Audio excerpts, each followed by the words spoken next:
जादुई ताज। एक बार की बात है, एक चमकता जंगल था जो किसी जादुई जंगल से कम नहीं था। इस जंगल में बहुत सी परियां रहती थीं। ये परियां बहुत खूबसूरत और रंग बिरंगी थीं और इनकी एक रानी माँ थी जिसे परी माँ के नाम से बुलाया जाता था। और आज इस परी माँ के सामने कुछ परियां कतार में खड़ी थीं। और फिर परी माँ ने दो परियों को बुलाया, पिक्सी और ज़ोई। आज तुम दोनों की बारी है। तुम दोनों की जिम्मेदारी है ये जादुई ताज किसी ऐसे इंसान तक पहुंचाना जो गरीब हो लेकिन दिल का साफ हो, मन का सच्चा हो, एक सही इंसान जो असल में इस जादुई ताज का हकदार हो। ये परियां गरीब इंसानों की मदद करती थीं और हर साल ये अपनी जादुई ताकत से गरीब और मन के सच्चे लोगों की मदद करती और इनको जादुई चीज देती जिनसे इनकी जिंदगी बदल सकती थी। जी ठीक है परी माँ, हमें खुद पर पूरा यकीन है। हम दोनों इस जिम्मेदारी को बखूबी निभाएंगी। लिहाजा पिक्सी और ज़ोई दोनों इस जादुई ताज को लेकर किसी नेक दिल और मन के सच्चे इंसान की तलाश में निकल पड़ी जो कि सही में इस जादुई ताज का हकदार हो। वो काफी देर इधर उधर भटकती रही और उनको कोई भी ऐसा इंसान न मिला जिन्हें वो जादुई ताज दे सके। पिक्सी, अब हम क्या करेंगे? हमें अब तक कोई भी ऐसा इंसान नहीं मिला जिन्हें हम ये जादुई ताज दे सके। फिर इन्होंने एक लड़की को देखा जो तालाब से पानी भर रही थी। इसका नाम था फ्लोरा। तो देखो ज़ोई, एक लड़की कितनी खूबसूरत है। हमें इसको एक मौका देना चाहिए और मुझे लगता है ये वही लड़की है जो सही में इस जादुई ताज की हकदार होगी। पर पिक्सी, हमें ज़ाहिरी खूबसूरती नहीं देखनी बल्कि दिल की खूबसूरती देखनी चाहिए। तुमने सही कहा, लेकिन क्या पता ये लड़की जितनी बाहर से खूबसूरत है इसका दिल उतना ही खूबसूरत हो। हमें इसे आजमाना चाहिए। दोनों परियों में से एक परी जादू से एक बुढ़िया के रूप में बदल गई और फ्लोरा के सामने आ गई। बेटी, मुझे बहुत प्यास लगी है। क्या तुम मुझे थोड़ा सा पानी पिला सकती हो? क्यों नहीं दादी माँ। फ्लोरा ने बुढ़िया को पानी पिलाया। बहुत शुक्रिया बेटी। कोई बात नहीं दादी माँ। इसके बाद फ्लोरा अपने घर की तरफ बढ़ी और बुढ़िया वापस परी में बदल गई और बोली, ये तो सच में बहुत अच्छी है। इसका दिल कितना साफ है। लेकिन अभी हमें और देखना चाहिए। मुझे लगता है अब ये किसी को पानी नहीं पिलाएगी क्योंकि अब इसके पास पानी बहुत थोड़ा बचा है। अगर वो अब किसी को पानी पिलाएगी तो वो खुद प्यासी रह जाएगी और उसे फिर से पानी भरने जाना होगा। चलो अब मेरी बारी। इसके बाद दूसरी परी एक छोटी बिल्ली में बदल गई जो देखने में बहुत बीमार और प्यासी लग रही थी।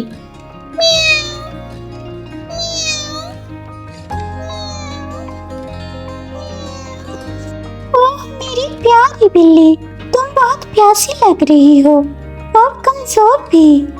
फिर इसने अपने पानी का बर्तन देखा जिसमें थोड़ा ही पानी बचा था, लेकिन फ्लोरा ने फौरन इस बिल्ली को पानी पिलाया।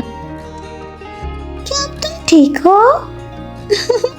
मेरी प्यारी बिल्ली। इसके बाद वो बिल्ली वापस परी में बदल गई और बोली, तुम बहुत नेक हो और खूबसूरत दिल की मालिक हो। फ्लोरा देखकर दंग रह गई और काफी डरी हुई लग रही थी। डरो मत, हम तुम्हें आजमा रही थी। हम परियां हैं और हम दूर के जंगल से आई हैं। हम किसी ऐसे इंसान को ढूंढ रही थी जो कि मन का सच्चा हो, नेक हो, और तुम ही वो लड़की हो जो सही में इस जादुई ताज के हकदार हो। और आज से ये जादुई ताज तुम्हारा हुआ। तुम इसकी मालिक हो। तुम इससे कुछ भी मांग सकती हो, लेकिन तुम्हारा मन ऐसे ही सच्चा और साफ होना चाहिए। अगर तुम्हारे दिल में कोई मैल आई या इसे किसी बुरे ने पहन लिया तो वो बहुत पछताएगा। इसके बाद वो परियां वहां से गायब हो गई और फ्लोरा इस जादुई ताज को लेकर घर की तरफ रवाना हुई। फ्लोरा ने जादुई ताज अपने कमरे में छुपा दिया। फ्लोरा अपनी सौतेली माँ और सौतेली बहन मिस्टी के साथ रहा करती थी। दोनों माँ बेटी फ्लोरा के साथ बहुत बुरा सलूक करते और बहुत बुरे से पेश आते।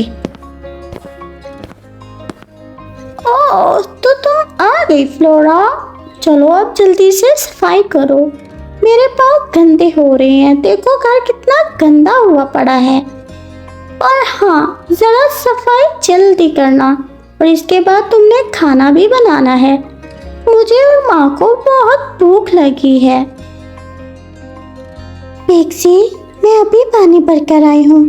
मुझे थोड़ी देर सांस तो लेने दो। तो तुम्हें सांस लेनी है? लगता है माँ को बताना पड़ेगा। नहीं नहीं पिक्सी, माँ को बताने की जरूरत नहीं है। मैं अभी जाती हूँ।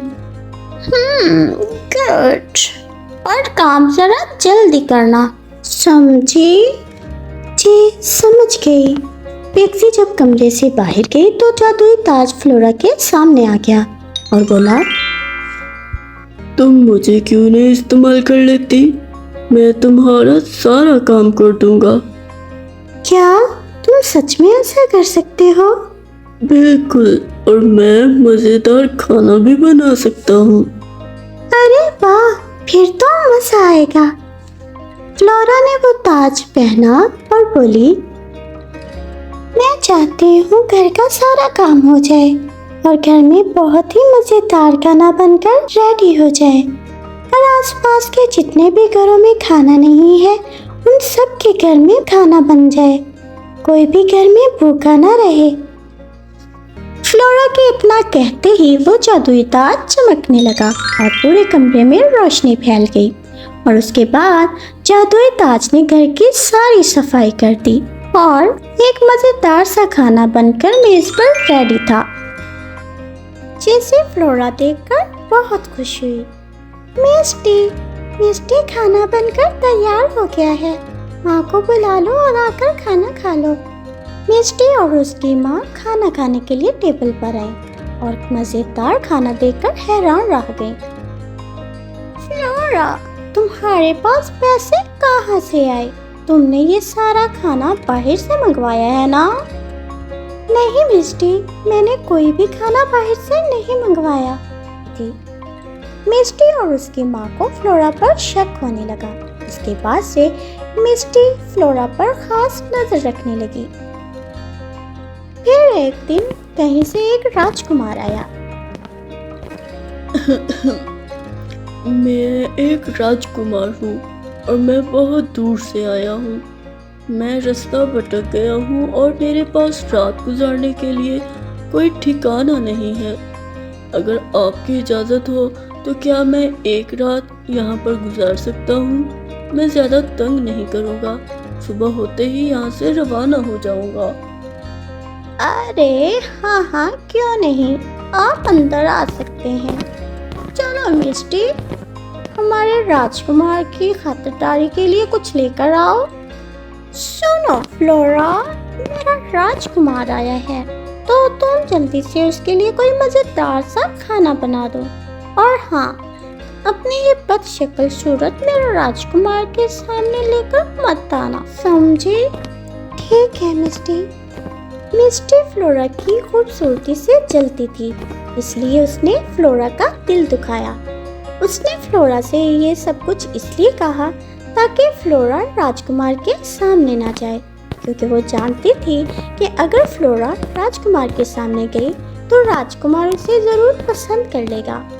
मिस्टी चाहती थी कि वो राजकुमार से शादी करे, ना कि फ्लोरा। फ्लोरा को मिस्टी की बातें सुनकर बहुत दुख हुआ, लेकिन उसने गमगीन हालत में उस जादुई ताज को उठाया, पहना और उससे खाना मांगा, और ये सब कुछ मिस्टी ने देख लिया। ओह, तो ये बात है। फ्लोरा एक पल के लिए कमरे से बाहर गई कि मिस्टी ने फौरन पीछे से जादुई ताज को चुरा लिया। अरे वाह, ये खाना बहुत मज़ेदार था। वैसे ये खाना किसने बनाया है? मैंने आज तक ऐसा लजीज खाना कभी नहीं खाया। मैंने बनाया है मेरे राजकुमार। तो मैं चाहती हूँ फ्लोरा की सारी खूबसूरती मेरे पास आ जाए और फ्लोरा बदसूरत हो जाए और मेरी इस प्यारे राजकुमार से शादी हो जाए और इस पूरी दुनिया पर मेरा राज हो। मिस्टी के इतना कहते ही वह जादुई ताज चमकने लगा और उसके बाद मिस्टी के सर में जोर से दर्द होने लगा। ये क्या हो रहा है? इसको इसे उतारो, मेरे सर में बहुत दर्द हो रहा है। फ्लोरा, प्लीज इसे उतारो। मिस्टी के चिल्लाने की आवाज सुनकर फ्लोरा जल्दी से वहां आई। फ्लोरा, मुझे माफ कर दो, पर प्लीज इसे उतारो। मैंने तुम्हारी इजाजत के बगैर इस ताज को चुरा लिया। मुझे माफ कर दो फ्लोरा, प्लीज इसे उतारो। राजकुमार की नजरें फ्लोरा पर थी और फ्लोरा को देखकर वो हैरान रह गया और पहली ही नजर में राजकुमार को फ्लोरा से प्यार हो गया। मेरे जादुई ताज, प्लीज मिस्टी को छोड़ दो। फ्लोरा के इतना कहते ही जादुई ताज ने मिस्टी को छोड़ दिया और उसके बाद मिस्टी ने फ्लोरा से माफी मांगी। तुम बहुत खूबसूरत हो फ्लोरा। तुम जितनी बाहर से खूबसूरत हो, तुम्हारा दिल उससे भी ज्यादा खूबसूरत है। मैं तुम्हें अपनी रानी बनाना चाहता हूँ। क्या तुम मेरी रानी बनना पसंद करोगी?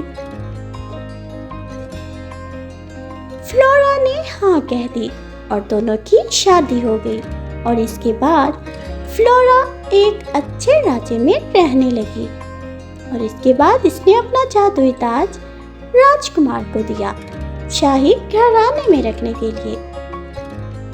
मेरे राजकुमार, मुझे अब इस जादुई ताज की जरूरत नहीं। मैं चाहती हूँ ये जादुई ताज शाही घराने में रख दिया जाए ताकि हम इसे लोगों की मदद के लिए इस्तेमाल करें और इसको तभी इस्तेमाल करें जब लोगों को इसकी जरूरत हो। मैं चाहती हूँ हम ये जादुई ताज अपने राज्य की बेहतरी के लिए इस्तेमाल करें। तुम्हारा दिल बहुत खूबसूरत है, जिसकी जितनी तारीफ की जाए कम है। इसके बाद फ्लोरा इस जादुई ताज का लोगों की मदद के लिए इस्तेमाल करने लगी और अपने प्यारे राजकुमार के साथ खुश रहने लगी। अरे रुको, मेरे वीडियो को लाइक करें, शेयर करें और कमेंट में लाजमन बताएं कि आपको ये वीडियो कैसी लगी और मेरे चैनल को सब्सक्राइब करना मत भूलें। शुक्रिया।